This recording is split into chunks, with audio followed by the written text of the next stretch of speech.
ಮಹಿಳಾ ಮತ್ತು ಮಕ್ಕಳ ಅಭಿವೃದ್ಧಿ ಇಲಾಖೆ ಚಿಕ್ಕಮಗಳೂರು ವಿಭಾಗದಲ್ಲಿ ಖಾಲಿ ಇರುವಂತಹ ಅಂಗನವಾಡಿ ಕಾರ್ಯಕರ್ತೆ ಮತ್ತು ಸಹಾಯಕಿ ಹುದ್ದೆಗಳಿಗೆ ಅರ್ಜಿಯನ್ನು ಕರೆದಿದ್ದಾರೆ. ಹುದ್ದೆಗಳ ಸ್ಥಳ ಬಂದು ಚಿಕ್ಕಮಗಳೂರು ವಿಭಾಗದಲ್ಲಿ ಆಯ್ಕೆಯಾದವರಿಗೆ ನಿಯೋಜನೆಯನ್ನು ಮಾಡ್ತಾರೆ. ಒಟ್ಟು ಹುದ್ದೆಗಳು 332 ಹುದ್ದೆಗಳಿಗೆ ಅರ್ಜಿಯನ್ನು ಕರೆದಿದ್ದಾರೆ. 10ನೇ ತರಗತಿ 12ನೇ ತರಗತಿ ಪಾಸಾಗಿರೋರು ಈ ಹುದ್ದೆಗೆ ಅರ್ಜಿಯನ್ನು ಸಲ್ಲಿಸಬಹುದಾಗಿರುತ್ತದೆ. ಈ ಹುದ್ದೆಗಳಿಗೆ 19ರಿಂದ 35 ವರ್ಷದೊಳಗಡೆ ಇರೋರು ಅರ್ಜಿಯನ್ನು ಸಲ್ಲಿಸಬಹುದಾಗಿರುತ್ತದೆ.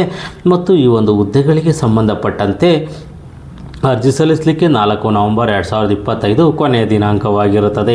ಈ ದಿನಾಂಕದೊಳಗಾಗಿ ನೀವು ಅರ್ಜಿಯನ್ನು ಸಲ್ಲಿಸಬಹುದಾಗಿರುತ್ತದೆ. ಈ ಒಂದು ಹುದ್ದೆಗಳಿಗೆ ಯಾವುದೇ ರೀತಿಯ ಅರ್ಜಿ ಶುಲ್ಕ ಇರುವುದಿಲ್ಲ ಅಂತೇಳಿ ಒಂದು ಮಾಹಿತಿಯನ್ನು ನೀಡಿದ್ದಾರೆ. ಈ ಒಂದು ಹುದ್ದೆಗಳಿಗೆ ಸಂಬಂಧಪಟ್ಟಂತೆ ಅಧಿಕೃತ ವೆಬ್ಸೈಟ್ ಆದ karmika.kr.nic.in ಈ ಒಂದು ವೆಬ್ಸೈಟ್ಗೆ ಹೋಗಿ ಹೆಚ್ಚಿನ ಮಾಹಿತಿಯನ್ನು ನೀವು ಪಡ್ಕೋಬೋದಾಗಿರುತ್ತದೆ. ಈ ಒಂದು ಹುದ್ದೆಗಳಿಗೆ ಆದಷ್ಟು ಬೇಗ ಅರ್ಜಿಯನ್ನು ಸಲ್ಲಿಸಿ. ಈ ಒಂದು ಮಾಹಿತಿ ಇಷ್ಟವಾದರೆ ಲೈಕ್ ಮಾಡಿ, ಶೇರ್ ಮಾಡಿ, ಕಮೆಂಟ್ ಮಾಡಿ.